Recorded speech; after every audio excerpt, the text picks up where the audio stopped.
আমার জীবন দেবতা ঠাকুরের শ্রীরাঙ্গার আতুল চরণে জানাই আমার ভক্তিপূর্ণ স্বচ্ছ কোটি কোটি প্রণাম।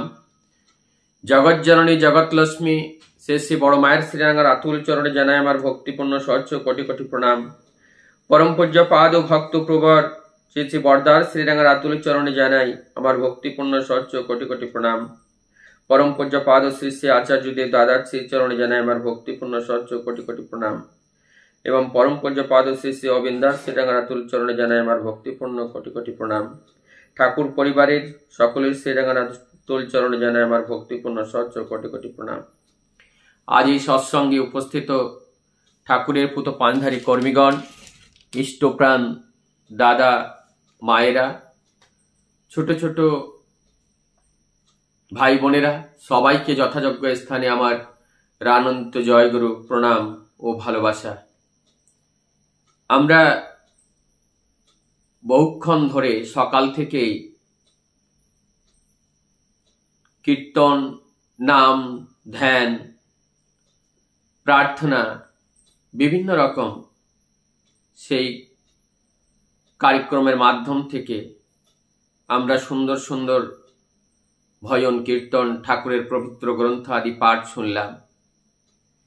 এই সব কিছুর মধ্যে দিয়ে এই সব কিছুর একটাই উদ্দেশ্য, আমাদের যে মনটা শুধু আকু বাকু করে ঘুরে বেড়ায় চারিদিকে, কখনো এদিকে কখনো ওদিকে, এই মনটাকে কেমন করে স্থির করা যায়,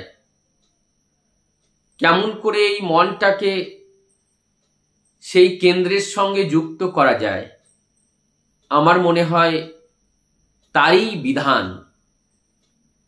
আমরা জাগতিক জগতের সঙ্গে যুক্ত থেকে তার সঙ্গে আসক্ত হয়ে এই জীবনটা অতিবাহিত করে চলি।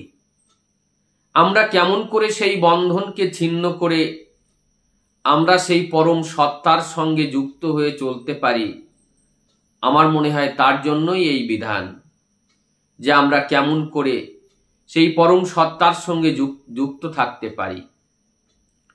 তাই আমার সেই মনটাকে নির্মল করারই বিধানই হলো এই মাধ্যম, সৎসঙ্গ করা, সতের সঙ্গ করা।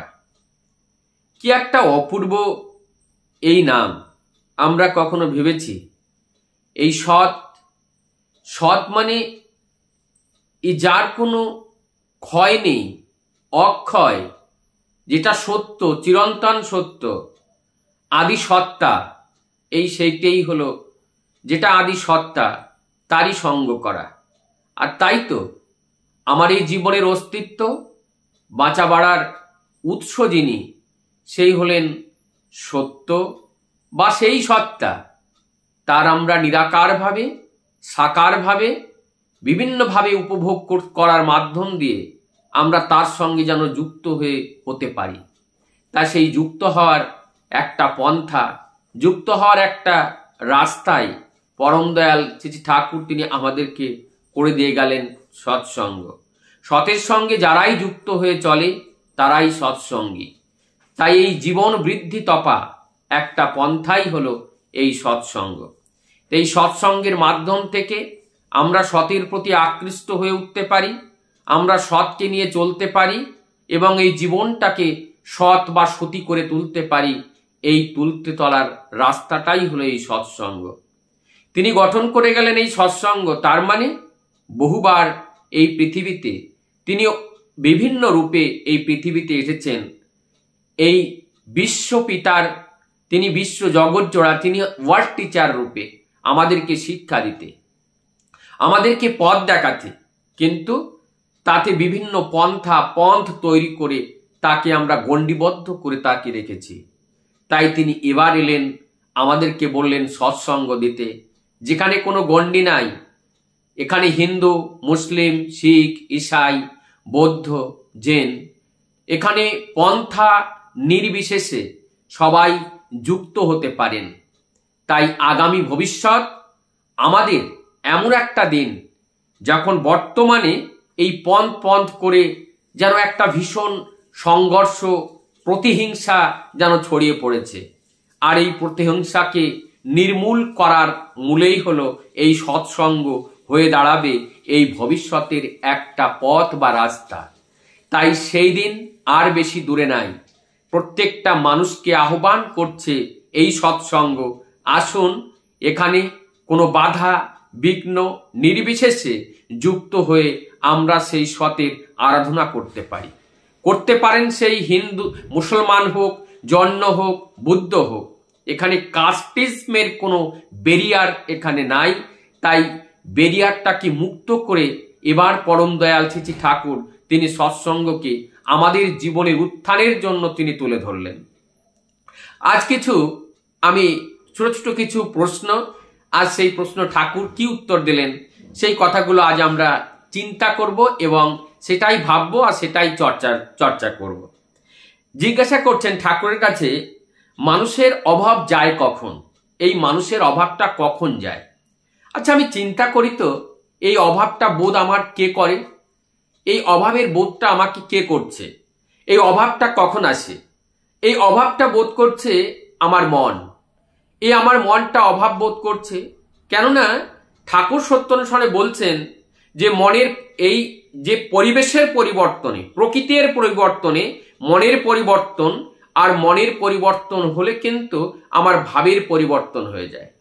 ঠাকুর বলছেন যে আমাদের ভাবটা যেন নিটল, মানে টলতে না পারে, সেখানে যেন টলতে না পারে।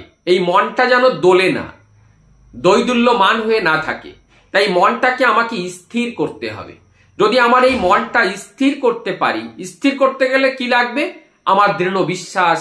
আমার দৃঢ় বিশ্বাস না হলে কিন্তু আমার এই মনটা স্থির হয় না।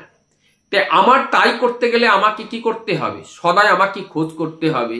আমি যেখানে যাই সবই যেন ঠাকুর ভেবে আমি বুঝতে পারি, জানতে পারি। এই সবই যদি আমি ঠাকুরময় করি, সবই যদি আমি ঈশ্বরময় করি, তাহলে কিন্তু আমার এই চিত্তরূপী চিত্তের মধ্যেই মন, আর ওই মন কিন্তু এই জগৎটাকে যেটা গ্রহণ করবে সেটা কিন্তু ঠাকুরই গ্রহণ করবে। তাহলে যদি সবকিছু ঈশ্বরের হয়, সবকিছু ঠাকুরের হয়, আর আমার মনটা এই জগতের সবকিছু যদি ওই ঠাকুরকেই গ্রহণ করে, তাহলে কিন্তু আমার মনকে আর কিন্তু দোলাতে পারল না। তখন কি হবে? আমার ভাবের বিচ্যুত হবে না। আর ভাবের যদি বিচ্যুত না হয় তাহলে আমার জীবনে অভাব আসে না। এই অভাবটা কখন আসে? যখন আমাদের ভাবের বিচ্যুত হয়। আর এই ভাবের বিচ্যুতটা কখন হয়? যখন আমাদের মন টলে। তাই আমাদের মনটাকে স্থির করে রাখতে হবে, স্থির প্রতিজ্ঞ হতে হবে। তাই হতে গেলে আমাদের বিশ্বাসটা তার চরণে যুক্ত রাখতে হবে। আরেকটা জিনিস, আমরা যখন মনে করি আমরা ঘরে আছি, আমার ঘর ঠিক আছে, চাই আমার ঘর যেমনই থাক। যখন আমি আমার কোনো বন্ধুর বাড়িতে যাই, তার বাড়ির ঘরটা দেখা হয়, তার বাড়ির সবকিছু যখন দেখা হয়, আর সেটা যখন আমার ঘরের চেয়ে আরেকটু যখন এলিভেটেড থাকে, আরেকটু যখন উচ্চ কায়দায় থাকে, তখন তার ঘরটা দেখে আমার মনটা কিন্তু সেই দিকে আকৃষ্ট হয়। তখন মনে হয় যে আমার ঘরটায় কিছু কাজ বাকি আছে, এইটে করতে হবে, ওইটে করতে হবে। এই বিবেচনার মাধ্যম দিয়ে আমার মধ্যে অভাব কিন্তু আবার জন্মগ্রহণ করে। তাই আমার মন যেন কোনো কিছু দেখে, এই জাগতিক জগতের কিছু দেখে যেন পরিবর্তিত না হয়, স্থির হয়ে থাকে। তাহলে কিন্তু যদি স্থির হয়ে থাকলে তখন কিন্তু কোন রকম ভাবে আমার জীবনে অভাব অভিযোগ বলতে আর কিছু আসবে না। তো এমনি করে ঠাকুরের কাছে এক ভক্ত বসে আছেন, তিনি জিজ্ঞাসা করছেন, দীক্ষা না নিয়ে নাম করলে কি কি সুবিধা হয়? দীক্ষা না নিয়ে, ঠাকুর বললেন, এই কাছে জিজ্ঞাসা করা হয়েছে, যদি দীক্ষা না নিয়ে আমি যদি নাম করি তাহলে এটা কি সুবিধা হয়? ঠাকুর তার প্রত্যুত্তরে কি বললেন? ঠাকুর বললেন, তেমন একটা কিছু হয় না। কেন? বললেন, এই দীক্ষাটা এই দুই রকম ভাবে আমরা দেখতে পারি, একটা এক্সটার্নাল আর একটা ইন্টারনাল। এই যে দীক্ষাটা যখন আমরা নেই, দীক্ষাটা কিসের জন্য নেই? আমরা দীক্ষাটা নেই সেই উপদেশগুলোকে পরিপালন করার জন্য। আর ওই পরিপালন করার জন্য আমরা ওই দীক্ষাটা নেই। ওই পরিপালনের মাধ্যম দিয়ে সেই সুপ্রিম লকে যখন আমরা পরিপালন করি, অর্থাৎ একটা বিধির মধ্যে আমাকে যখন বেঁধে দিই, গিথে দিই, তখন কিন্তু ওই বিধিকে পরিপালনের মাধ্যম দিয়ে আমার মধ্যে আবর্জনা যা সেগুলো বেরিয়ে যায়। আর আমার মধ্যে সৎ বলতে, সত্য বলতে এবং ঠিক বা খাঁটি আচরণ যেইগুলো, ওই আচরণগুলো কিন্তু সেগুলো ব্যক্ত হয়ে, সেইগুলো প্রস্ফুটিত হয়ে, সেইগুলো বড় হয়ে আগে আসে। তাহলে দীক্ষাটা, আর এই দীক্ষাটা হলো একটা কিছু উপদেশ। কার উপদেশ? ঋষির বাক্য পরিপালন করার প্রতিবদ্ধতার নামই হলো দীক্ষা। তাই আনুষ্ঠানিকভাবে আমাদের এই 5-10 মিনিটের মধ্যে যে দীক্ষা দান করা হয়, ওটা একটা আনুষ্ঠানিকভাবে ওই কথাগুলোকে আমরা মেনে নিয়ে চলার প্রতিজ্ঞাবদ্ধ করা। সেটা কার কথা? ঋষির কথা। ঋষি মানে যে জীবনের উৎস যিনি, শ্রেষ্ঠ যিনি, সেই শ্রেষ্ঠের কথা। তাই শ্রেষ্ঠের কথাটাকে পরিপালন করার জন্য প্রতিজ্ঞাবদ্ধ হওয়ার নামই হলো দীক্ষা। আর এইটে পরিপালন করার মাধ্যম দিয়ে আমাদের দক্ষতা, আমাদের যোগ্যতা বর্ধনশীলা হয়ে ওঠে। তাই আমরা যদি এই দীক্ষাটাকে না নিয়ে যদি বলি যে তার কথা যদি মেনে চলি, এই চলাটা আমরা বলতে পারি, কিন্তু এটা কিন্তু কখনো কোনোদিন হয় না বা হয়নি। তাই এই দীক্ষাটা সেই বিধিবিধান ভাবে আমাদের জীবনে গ্রহণ করে নিয়ে চলা, সেটাই কিন্তু শ্রেয় বা শ্রেষ্ঠ। আর সেটার মাধ্যম দিয়ে আমরা আমাদের দক্ষতাকে অর্জন করতে পারি। ঠাকুরের কাছে আরেকজন বলছেন যে এই রাম নামের বড় মহিমা শুনেছি। তাহলে এই রাম নামের মহিমা খুব শোনা যায়। তাহলে ঠাকুর বলছেন যে এই রাম নামের মহিমা, এই যে সৎগুরুর প্রদত্ত নাম, এই নামটাই হলো রাম নাম। যে যুগে পুরুষোত্তম যে সৎ নাম, মহানাম নিয়ে আসেন, সেটাই হলো রাম নাম। রাম নামটাই হলো আমার জীবনের উদ্ধারের পথ। আমার জীবনের উদ্ধারের পথটাকে জানিয়ে দেন যিনি। এই যে নামের কথা বলতে, যে নামটাই কি হলো, এই নামটার মাধ্যম দিয়ে এই সমস্ত জগৎটা যে সৃষ্টি, আর সৃষ্টি করার মূলের যে মূল যেটা, ওই মূলটাই হলো তার সেই বীজটাই হলো এই বীজ নাম। কেননা ওই নামের মাধ্যম থেকে, ওই বীজের থেকে কিন্তু এই জগৎটাকেই সৃষ্টি করা হয়। এই জগৎটা বিভিন্নভাবে আমরা যাই দেখছি, কেননা ওই নামের মধ্যে আছে ভাইব্রেশন, ওই নামের মধ্যে আছে সাউন্ড। আর ওই ক্রিয়েশনের মধ্যে, এই জগতে ক্রিয়েশন করতে গেলে সেই ভাইব্রেশন, সেই সাউন্ড দিয়ে সেটাই এই জগৎটাকে সৃষ্টি হয়। তাই এই জগৎ সৃষ্টি করার যে জগতের যে ব্রহ্মবীজ যেটা বলা হয়, ওই ব্রহ্ম বীজটাকেই কিন্তু ওই সৎ নাম বলে আখ্যায়িত করা হয়। তাই যে যুগে যে নাম নিয়ে পুরুষোত্তম এই ধরাধামে আবির্ভূত হন, ওই নামটাই রাম নাম বলা হয়। তাই আমরা রাম নাম বলি, আমরা কৃষ্ণ নাম বলি, যে নাম বলি না কেন, এই যুগে আমাদের যে নাম যতটুকু ডোজ প্রয়োজন, তাই নিয়ে পুরুষোত্তম এই যুগে আবির্ভূত হন। আমরা একটা দেখতে পাই যে আমাদের যখন অসুখ বিসুখ হয়, আমাদের বডিতে যখন ইনফেকশন হয়, আর ইনফেকশন হলে ইনফেকশন ডাক্তাররা দেখে যে কতটা টিএলসি বাড়লো, কতটা সিআরপি বাড়লো, কতটা ইএসআর বাড়লো, আমার বডিতে কতটা ব্যাকটেরিয়া গ্রো করলো, এই হিসাবে তখন কিন্তু অ্যান্টিবায়োটিক ডিসাইড করা হয় যে এটা ব্রড অ্যান্টিবায়োটিক দিতে হবে, থার্ড জেনারেশন অ্যান্টিবায়োটিক দিতে হবে, ফার্স্ট জেনারেশন অ্যান্টিবায়োটিক দিতে হবে। অর্থাৎ ডোজের স্ট্রেংথটা কি হবে, যে সেই ডোজটা দিলে এই যে ব্যাকটেরিয়াগুলো শরীরের মধ্যে বৃদ্ধিপ্রাপ্ত হয়েছে, সেগুলোকে নাশ করে জীবনটাকে রক্ষা করা যায়। তো সেই ডোজ হিসাবে তখন ডাক্তার ডিসাইড করে তার অ্যান্টিবায়োটিকটা।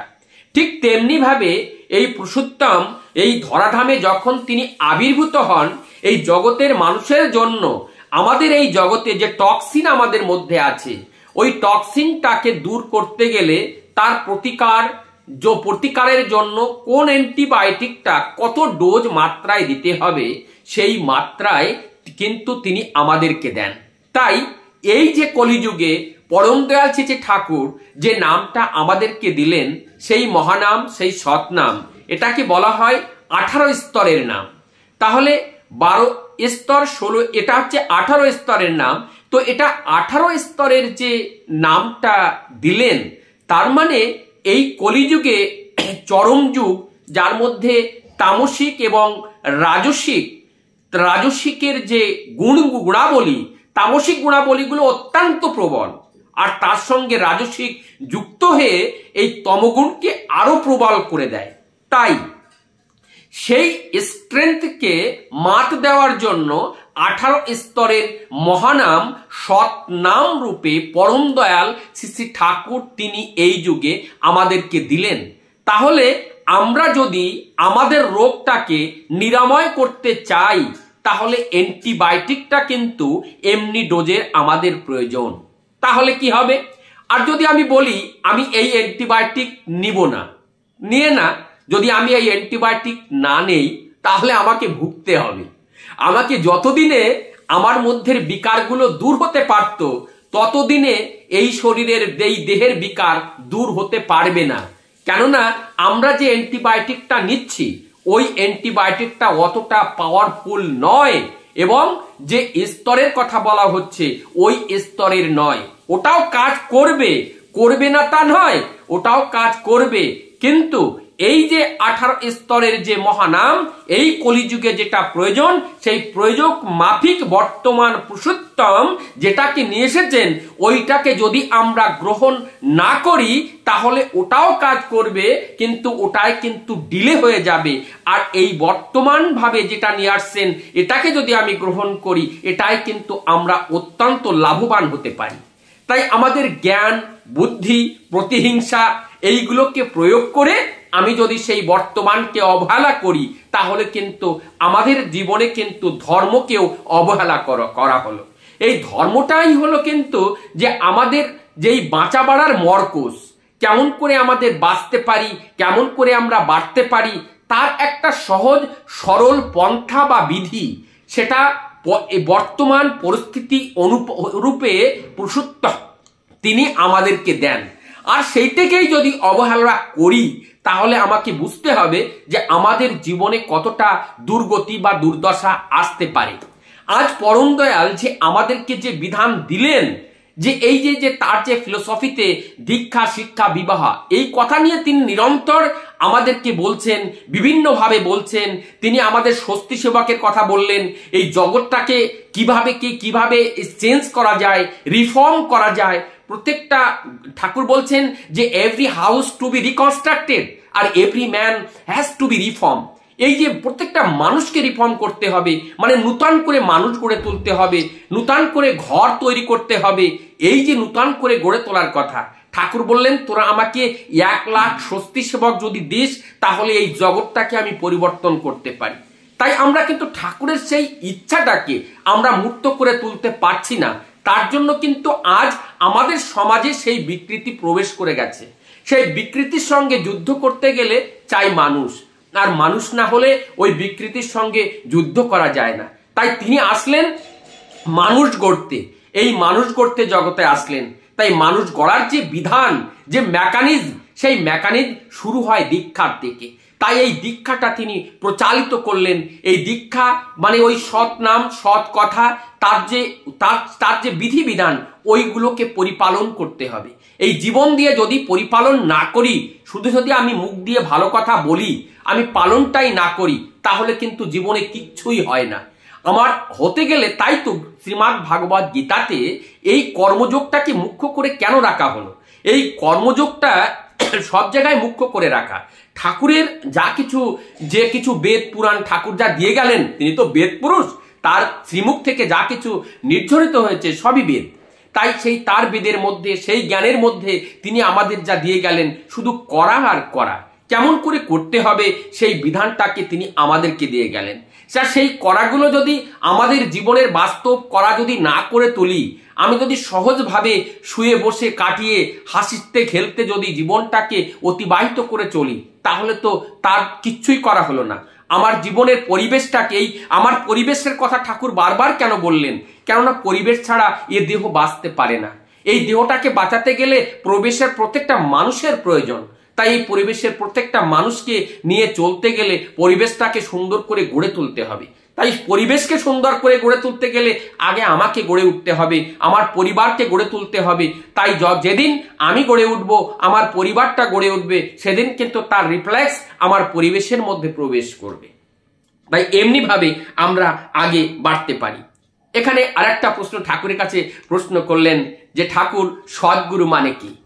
সদ্গুরু মানে কি সেই কথাটা এই আমরা জানি, আমরা সৎ মানে অর্ধাতু থেকে এসেছে, বাঁচা বাড়ার গুড় তত্ত্ব যিনি জানেন, বাঁচা বাড়ার গুড় তত্ত্ব যিনি বলেন, যে আমাদের যে রাস্তা, যে অজানা পথ যিনি দেখিয়ে দেন, জানিয়ে দেন, তিনিই গুরু সাধারণত ঠাকুর বলছেন। আর ঠাকুর বলছেন যে সত্যনারায়ণে তিনি বলছেন এই সদ্গুরুর কথা কি, যার সংস্পর্শে গেলে আমাদের জীবনের সম্পূর্ণ বাধা বিঘ্ন সবগুলো নাশ হয়, যার কাব্য গ্রন্থ, যার আচার আচরণ, যার লীলাকে অনুসরণ করলে, গ্রন্থকে পড়লে, জানলে, বুঝলে আমার জীবনের যে বাধাগুলো, ওই বাধাগুলো কেটে সেই সত্যের সঙ্গে আমাকে যুক্ত করিয়ে দেন, তিনি হলেন সৎ, তিনি হলেন সদ্গুরু। তাই সেই সদ্গুরুর কথা এখানে যেমন আমরা একটা দেখতে পাই, সঞ্জাত সঞ্জায়তে শ্রদ্ধা, সেই সতের সঙ্গে আমাকে যুক্ত হতে বলছেন, আর তাকে সঙ্গে যুক্ত হলে আমার মধ্যে শ্রদ্ধা জাগ্রত হবে, আর শ্রদ্ধায় বিশ্বাসতা মানে আমার মধ্যে বিশ্বাস জাগ্রত হবে, আর বিশ্বাসটা জাগ্রত হলে, ওই বিশ্বাস সঙ্গে যুক্ত হলে আমার মধ্যে আসবে নির্বিচারতা, আর ওই নির্বিচারতার যখন আসবে আমার মধ্যে প্রশ্ন থাকবে না, নির্বিচারতা অর্থাৎ প্রশ্ন শূন্য হয়ে যাব, আর প্রশ্ন শূন্য হয়ে গেলে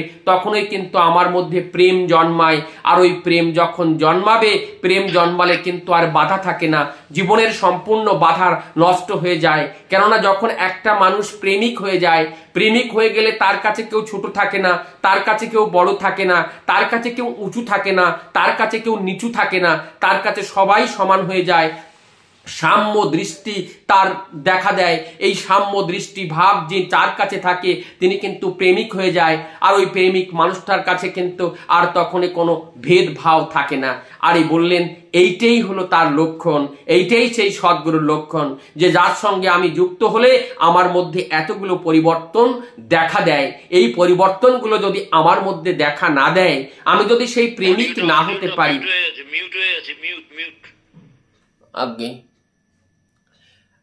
আমি যদি সেই প্রেমিক না হতে পারি, তাহলে কিন্তু আমার জীবনের সেই পরিবর্তন গুলো আসবে না। আবার এই যে আরেকটা ঠাকুরের কাছে যে প্রশ্ন করলেন যে কেমন করে বুঝবো যে একজন অস্তিত্বের বিধি জানেন, কেমন করে বুঝবো যে একজন অস্তিত্বের বিধি জানেন বা অস্তিত্বের বিধি জানেন না। এই যে অস্তিত্বের বিধিবিধান, যে সত্যের বিধিবিধান, এই সত্যের বিধিবিধানকে যার কাছে গেলে আমাদের জীবনে এই যে পরিবর্তনের কথাগুলো বললো, এই যে বলা হলো, এই পরিবর্তনগুলো আমাদের মধ্যে দেখা গেলে আমাকে আমার বোঝা যাবে যে হ্যাঁ আমি ঠিক আমি সেখানে পৌঁছিয়েছি, আমি ঠিক সেখানে আমি তার কাছে গেছি। আরেকটা ঠাকুরের কাছে প্রশ্ন করা হলো যে দীক্ষা না নিলে কি সঙ্গ ঠিক হয়? এই সঙ্গ ঠিক হয়, দীক্ষা যদি আমি না নেই তা আমার সঙ্গটা কি ঠিক হবে? তো এখানে এই যে দীক্ষা নেওয়া আর না নেওয়া, ঠাকুর এখানে কি বললেন? ঠাকুর সুন্দর করে বললেন যে একটা আছে এক্সটার্নাল আর একটা ইন্টারনাল।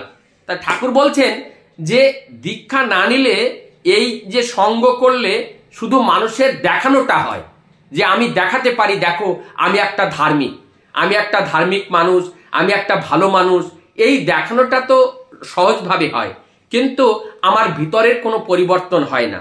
ভিতরের পরিবর্তন করতে গেলে সেই মেকানিজমটা আমার জীবনে পরিপালন করে চলতে হবে, আর সেই মেকানিজমটা যদি আমি পরিপালন করে না চলি, তাহলে কিন্তু আমার জীবনে সত্যিকারে কোনো পরিবর্তন তার মধ্যে দেখা দেবে না। তাই আমার ভিতরে সেই পরিবর্তনটা আনতে গেলে বাস্তবভাবে সেই কথাগুলো, সেই কাজগুলো, সেই কর্মগুলো আমার জীবনে করে চলতে হবে। এই একটা কথা আমার মনে পড়ে যাচ্ছে যে ঠাকুরের কাছে একদিন আমরা এই গীতা পাঠ করি, গীতাজি আমরা অধ্যয়ন করি, যে ঠাকুরের কাছে জিজ্ঞাসা করলেন ঠাকুর গীতা অর্থটা কি? তো এই সম্পূর্ণ 18 অধ্যায়ে যে গীতার কথাটা বললেন, এই যে গীতার কথাটা ঠাকুর তিনি একটা শব্দে এই গীতার অর্থটা বলে দিলেন। এই যে একটা শব্দে যা 18 অধ্যায় 18 দিন ধরে যে গীতাটা অর্জুনকে ভগবান শ্রীকৃষ্ণ তিনি বললেন, সেই কুরুক্ষেত্রের যুদ্ধে দাঁড়িয়ে সেই মহাসমাধির মাধ্যম থেকে, সেই কথাটা আজ পরম দয়াল একটা কথায় বললেন। ঠাকুর বলছেন যে এই গীতা গীতা গীতা গীতা বলতে থাকতো, বলতে বলতে তাহলে কি উচ্চারণ হয়? বললেন ত্যাগ। তা বললেন এই যে ত্যাগ, যেটা এই ত্যাগটাই হলো গীতার সার তত্ত্ব। আমি সারা জীবন গীতা পড়লাম, কিন্তু আমাদের লোভ গেল না, আমাদের আমাদের আমাদের লোভ গেল না, কোনো কামনা বাসনা আমাদের এইগুলোকে আমাদের গেল না, ঘৃণা লজ্জা, এই যে আমাদের ভিতরে যে যে প্রবৃত্তি, যে অষ্টপাশ, এই অষ্টপাশের মধ্যে কিছুই কম হলো না আমাদের মধ্যে। সেইটে কাম, ক্রোধ, লোভ, মায়া, মোহ, মৎসার্য, পরশ্রী, কাতরতা, এই একটাও আমার মধ্যে দিয়ে গেল না। তাহলে গীতা পড়লে লাভ কি হবে? কিছুই হবে না। হ্যাঁ, শুধু এইটাই হবে যে আমি একটা জ্ঞানী মানুষ, আমি জানি, আমার জ্ঞান আছে, বোধ আছে। এক জায়গায় কি বলছেন, যে বলছেন যে আমি যেটা জানি কিন্তু আমি সেটা করি না।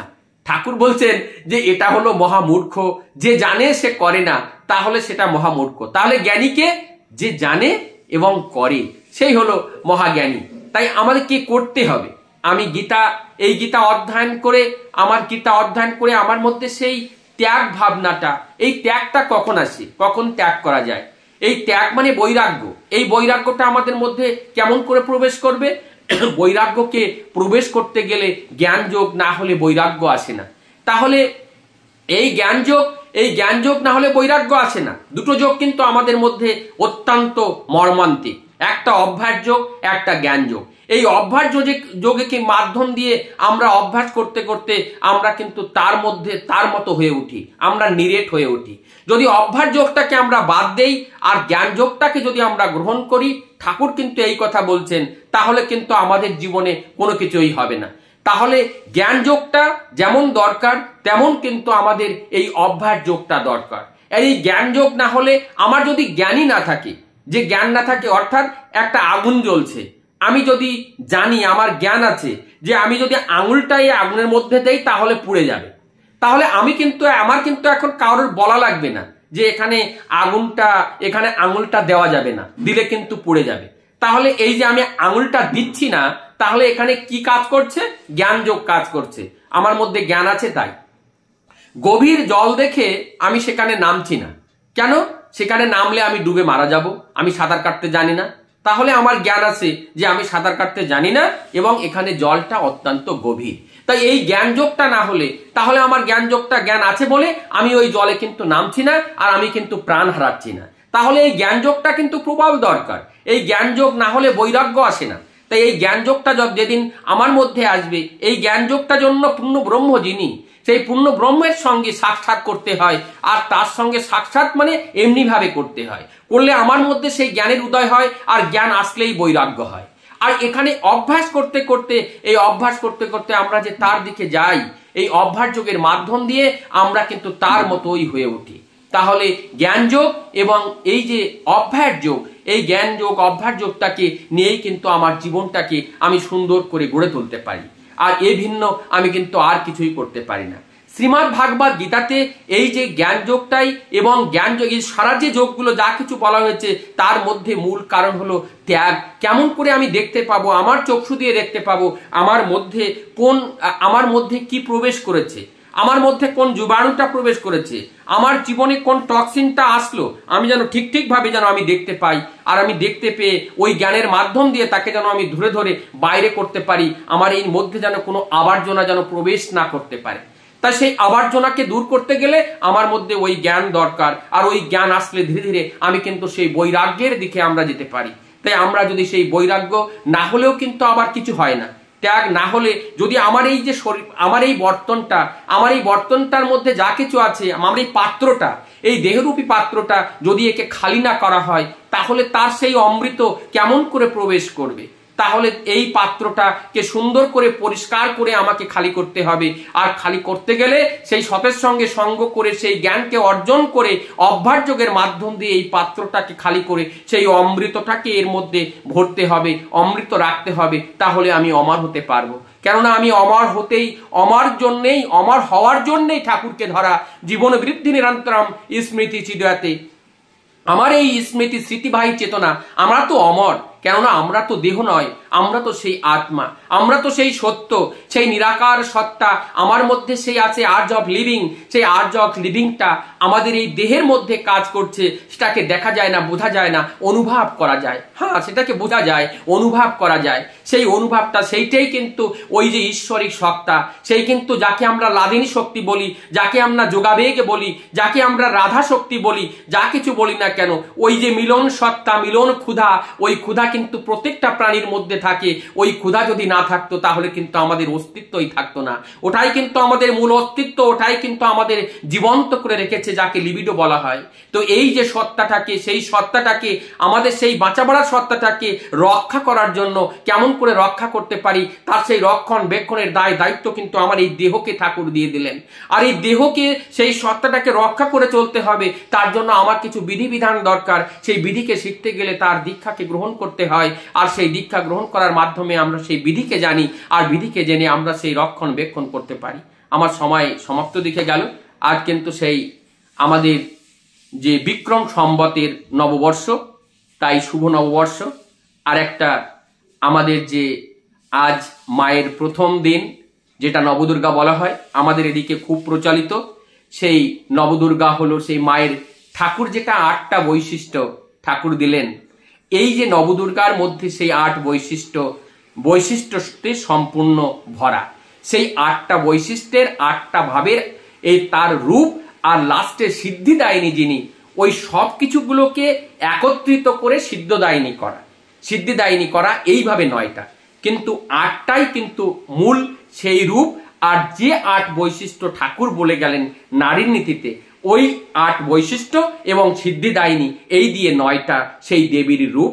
সেই মায়ের গর্ভের থেকে পৃথিবীতে ভূমিষ্ঠ হবার পরে নারীর যে কি পরিবর্তন হয়, একটা মেয়ে রূপ, তারপরে তার বিবাহিতা রূপ, তারপরে সে গর্ভধারণ, তারপরে তার মাতৃরূপ, এমনি করে যে রূপগুলো হয়, সেই রূপগুলোকে কখন সে শত্রুকে দমন করার যে রূপ, এই সব রূপগুলোকে তিনি করে এই নবদুর্গা রূপে পালন করা হয়। আর এটা দেবীর কালের বোধন, যেটাকে বাসন্তী পুজো বলা হয়, সেটা শুরুয়াত আজকের থেকেই হয়। তাই আজ এই শুভ দিনে সবার মঙ্গল প্রার্থনা পরম দয়ালের রাঙা আতুল চরণে জানিয়ে আমার এই ক্ষুদ্র বক্তব্য এখানেই সমাপ্ত করলাম। সবাই ভালো থাকুন, সুখে থাকুন, শান্তিতে থাকুন। জয় গুরু, বন্দে প্রসাদ।